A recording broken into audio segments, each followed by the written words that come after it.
नेताजी सुभाष चंद्र बोस की 125वीं जयंती है। आज देश पराक्रम दिवस मना रहा है। इस मौके पर राष्ट्रपति रामनाथ कोविंद, प्रधानमंत्री नरेंद्र मोदी, सीएम गहलोत ने नेताजी को श्रद्धांजलि दी। प्रधानमंत्री आज इंडिया गेट पर उनकी होलोग्राम प्रतिमा का भी लोकार्पण करेंगे। इसके साथ ही प्रधानमंत्री मोदी व्यक्तियों और संस्थानों को आपदा प्रबंधन में योगदान के सम्मान में नेताजी सुभाष चंद्र बोस आपदा प्रबंधन पुरस्कार प्रदान करेंगे। प्रधानमंत्री नरेंद्र मोदी ने शुक्रवार को घोषणा की थी कि वो देश के महान सपूत सुभाष चंद्र बोस के प्रति आभार के प्रतीक के रूप में इंडिया गेट पर उनकी ग्रेनाइट की एक प्रतिमा लगाई जाएगी।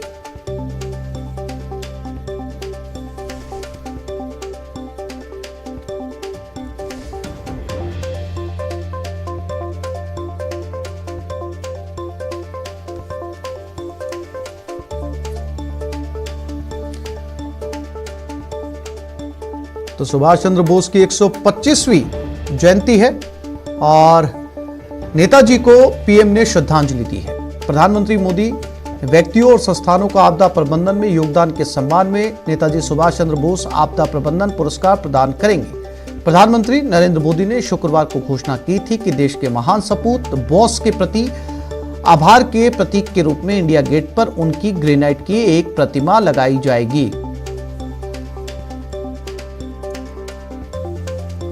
राष्ट्रपति रामनाथ कोविंद ने भी ट्वीट किया है, नेताजी सुभाष चंद्र बोस की 125वीं जयंती पर भारत कृतज्ञता पूर्वक श्रद्धांजलि देता है। स्वतंत्र भारत के विचार के प्रति अपनी प्रतिबद्धता दिखाने के लिए उन्होंने आजाद हिंद के गठन जैसे साहसी कदम उठाए हैं। ये उन्हें राष्ट्रीय प्रतीक बनाते हैं। उनके आदर्श और बलिदान हर भारतीय को हमेशा प्रेरित करते रहेंगे।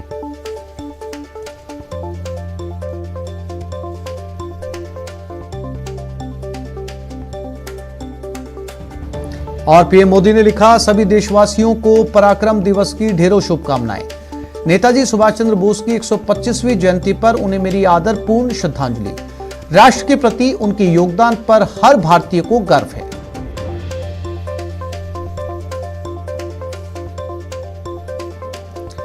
और सीएम अशोक गहलोत ने भी ट्वीट किया, नेताजी सुभाष चंद्र बोस की जयंती पर विनम्र श्रद्धांजलि। उनका पूरा जीवन भारत की स्वतंत्रता दिवस के लिए समर्पित था।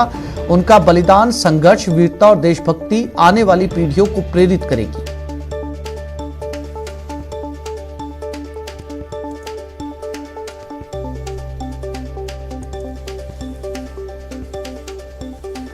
आज नेताजी सुभाष चंद्र बोस की 125वीं जयंती है। इस खास मौके पर हम आपकी मुलाकात नेताजी की आजाद हिंद फौज के एक सिपाही से करवाते हैं। तो चलिए झुंझुनू के 104 साल के आजादी के दीवाने की जुबानी नेताजी की कहानी सुनिए। ज्वाला जज्बात वतन परस्ती नयू बया होगी, कर मुकाम हासिल पहले हिंद सलाम होगी। कंठ से बोल बमुश्किल फूट पा रहे हैं, चंद पलों के बाद ही जुबान लड़खड़ा जाती है। लेकिन सवाल पूछिए तो जवाब देने का अंदाज विस्मित कर देता है, सामने वाले को हैरत से भर देता है। जी हाँ, इनके लिए मुल्क की आज़ादी की लड़ाई जैसे कल की ही बात है, तभी हर चीज हर्फ ब हर्फ याद है। जर्मनी मिले आगे तो देश ने आजाद कराना है 3 साल।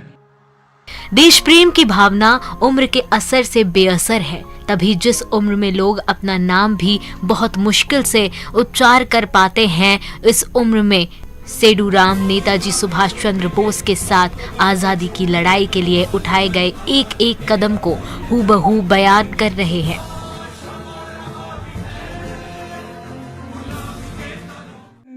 देश ने आजाद कराना है और क्या। तो लड़के ही हुए वो अंग्रेजान खत्म करना है, अंग्रेजन खत्म करना है। परेड करता और क्या करता। झुंझुनू के बुड़ाना गांव के सेडूराम 104 साल से अधिक के हो चले हैं। जब वे 21 साल के थे तब आजादी के आंदोलन में कूद पड़े थे। नेताजी सुभाष चंद्र बोस की आजाद हिंद फौज के सिपाही के तौर पर वे जर्मनी और जापान गए। जेल में भयानक यातनाएं सही, लेकिन वतन परस्ती का जज्बा रास्ते की हर मुश्किल पर भारी पड़ा। जापान में जर्मनी आया, जापान में छोड़ गया और जनता ही अब ठहरेगी। बहुत हवाई जहाज उड़े जो कैदी करके लेगा। एक वक्त ऐसा भी आया जब सेडूराम के परिजनों ने इनके जिंदा रहने की उम्मीद छोड़ दी थी। सेडूराम जब 5 साल तक वापस नहीं लौटे तो परिजनों ने मान लिया था कि वे देश के काम आ चुके हैं, शहादत में अपना नाम लिखवा चुके हैं। पर तभी एक चमत्कार हुआ। परिजनों को सेडूराम के जिंदा रहने की जानकारी मिली। रेल में बैठकर सेडूराम रतन शहर के स्टेशन आए तो न केवल परिजन बल्कि पूरा इलाका अपने इस सपूत का स्वागत करने पहुंचा था। उन क्षणों के गौरव की चमक आज भी सेडूराम के परिजनों की आंखों में देखी जा सकती है। ये उरम फौज में भर्ती होएगा, आज़ादी फौज में समाचार कोई हो को नहीं। घर का ये लिखा भाई शायद कड़े जेल में होगा या मर गया, सेकंड वर्ल्ड वार चल रहे हो जाए, केवल शहीद भी हो जाए, कोई सूचना तो ही को नहीं। फिर उरा जब आया हा अपने बहादुरगढ़ जी के बाद में घर सूचना लगी कि या तो बेरो पड़गा हमें जिंदा तो है।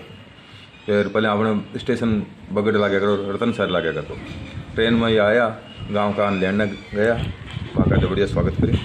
भारत का स्वाधीनता संघर्ष किताबों में पढ़ना और बात है, और उन ऐतिहासिक क्षणों के साक्षात करना और बात है।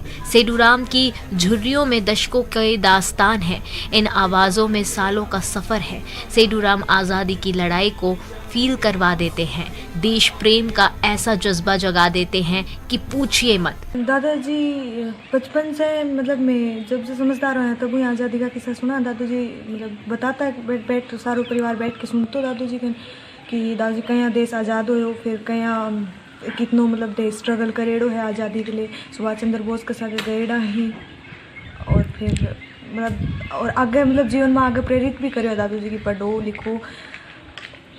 अब दादू जी ने कैद कराया जेल में। उस टाइम दादू जी ने 17 दिन खानों को दियो थी, भूखा रखा 17 दिन, फिर 18वें दिन दादू जी ने खानों दियो। वो मतलब याद रखने लायक है कि इतना स्ट्रगल करे दादू जी को। सरकार शहीदों और स्वतंत्रता सेनानियों के नाम पर स्कूलों और कॉलेजों का नामकरण करती है ताकि उनकी याद चिरस्थायी रहे, देश प्रेम का उनका जज्बा पीढ़ियों को प्रेरित करता रहे। लेकिन ऐसा उनके निधन के बाद होता है क्या? उनके जीवित रहते उनकी यादों की चिरस्थायी बनाने का कोई उपाय नहीं किया जा सकता? न्यूज़ 18 राजस्थान के लिए झुंझुनू से कृष्णा सिंह शेखावत की रिपोर्ट। एक छोटे से ब्रेक के लिए रुक रहे हैं, जल्द लौटेंगे।